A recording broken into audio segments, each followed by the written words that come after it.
All right, so for this analysis today, I want to talk about the villain's origin story.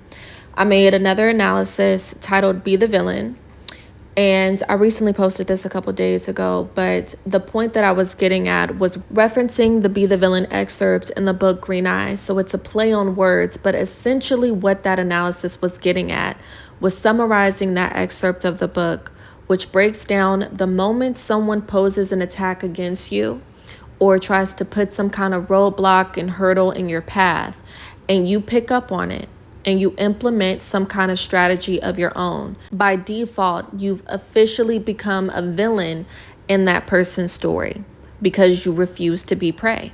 And the interesting thing about New York or Tiffany's evolution is clearly on the show, I believe it was Flavor of Love, she was depicted as the enemy in the house. She was everyone's villain, and whether or not that was a self-imposed, label that she ended up getting for herself or not, it still was something that she ended up working around to her benefit because she ended up branching off and having her own spin-offs and essentially becoming a pillar of reality TV.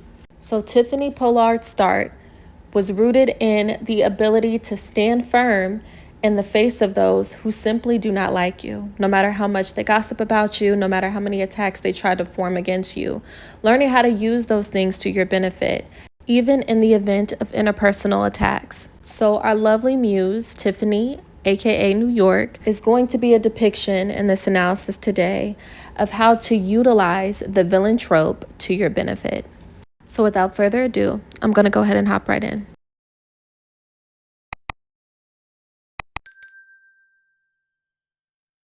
So even though arguably Miss New York ruffled a lot of feathers in the Flavor of Love house, and some may even argue she ruffled feathers in general, no matter what platform she was on. But essentially what she depicts is the essence of being bold and being confident no matter what. Another thing that stood out to me regarding New York was, even though on the show Flavor of Love, she clearly didn't end up getting, I think, like the final chain or like a clock necklace. I think that's what it was from my, remembrance.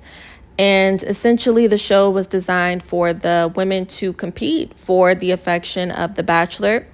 And ultimately the goal was for one lady to win the affection, win the romantic relationship, partnership with the bachelor on the show. And although New York, I believe she was like a finalist, but she didn't end up winning the show, the contest, however you want to call it. Her dynamic character, how bold she was, how confident she was, how problematic she was, it positioned her for opportunities outside of that. And I love, love, love New York as a villain origin reference because it also depicts the reality of dealing with opposition, especially if you are someone who is very bold. If people try to put up resistance against you, you're not easily swayed. You know how to stand firm. You know how to stand your ground. Typically, that's going to lead to some kind of consequence, right? You have to prepare for people to close certain opportunities on you because you're so firm on, what you want and what you believe about yourself, your potential, your values, etc. You have to prepare for people to kind of push back against that. But in the midst of you preparing, or rather anticipating some kind of pushback from that boldness, from that confidence, it's so important that you also learn how to not internalize those experiences and rather view it as redirection. And of course, I'm going to read from the Be the Villain excerpt for those who aren't familiar with my channel and aren't familiar with the concepts that I typically reference on this channel. I'm going to read from that. But in this case, where I'm specifically getting at how important it is for you to not internalize experiences where people conclude, you know what, you're too much. The way that you view yourself, the way that you view, your goals, your aspirations, it's a little bit too much for me. So we're going to go ahead and, move in a different direction. It's key that you don't take that as a personal jab to your sense of self-esteem in your overall momentum in life, and instead you learn how to work with the current rather than fight against it, and use it as fuel to position you into a more fitting opportunity or even a more fitting connection. So the Be the Villain excerpt, it reads, the moment you realize someone has ran with a negative perception of you, do everything in your power to refrain from explaining yourself or pleading your case. More so, never return the favor and attempt to destroy the perpetrator's reputation. If you have made a conscious decision to uphold integrity, you must not be surprised when faced with people who do not honor the same values.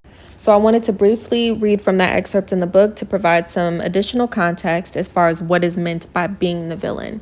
So it's not necessarily designed to match people's efforts. And even though New York was a little bit more prepared for the combat, for individuals who are actually not interested in proceeding in that way, understand that being the villain is not about, matching energy as much as it's about refusing to grovel at people's feet when they're intentionally running with a negative perception of you. Now, another excerpt from the book I want to read from is the Rejection to Exclusivity Pipeline. And it states, use rejection as a tool for exclusivity. The moment you realize you are dealing with exceptional rejection, isolation, and ostracism, this is not the time to prove yourself nor to engage in reactive or tit-for-tat behavior. Rejection is actually the perfect opportunity to utilize exclusivity. And not only was this principle evident when New York was navigating the house, dealing with the other ladies, clearly those girls were not breaking her stride whatsoever. In fact, New York was infamous for getting under the other lady's skin. However, I believe that this principle was also evident even when she didn't end up getting like the final clock. I really wish I knew like the terminology for it, but I don't. When she didn't end up, winning the affection, being declared as the winner of the romantic love show, she still utilized her confidence, her boldness, and, obviously her potential to branch out into other opportunities and ultimately make her official stamp as a reality TV star. Now, another thing I believe New York mastered and why I believe her villain origin story is so unique, especially with using other people's hate for her as her personal stepladder to, move her up the rank, move her up a, particular position, is she really learned how to flip the negativity that people were spewing at her, or even the negative words that people were spewing at her, to her benefit. And I believe that this is synonymous with the saying of like all press is good press. And there's actually an excerpt in the book In the Lion's Den, Navigating Systems of Power, that addresses this specifically. And I'm going to go ahead and read from that as well. And the excerpt reads, as cliche as it sounds, all press can be good with the right strategy. Some situations call for exaggeration, while others demand strategic silence. Some require a touch of humor, while others benefit from a lighthearted approach. In certain cases, the best response isn't immediate, but rather a well-timed statement on a different platform. The key is to never respond impulsively. Skilled professionals know how to leverage the press to elevate their careers.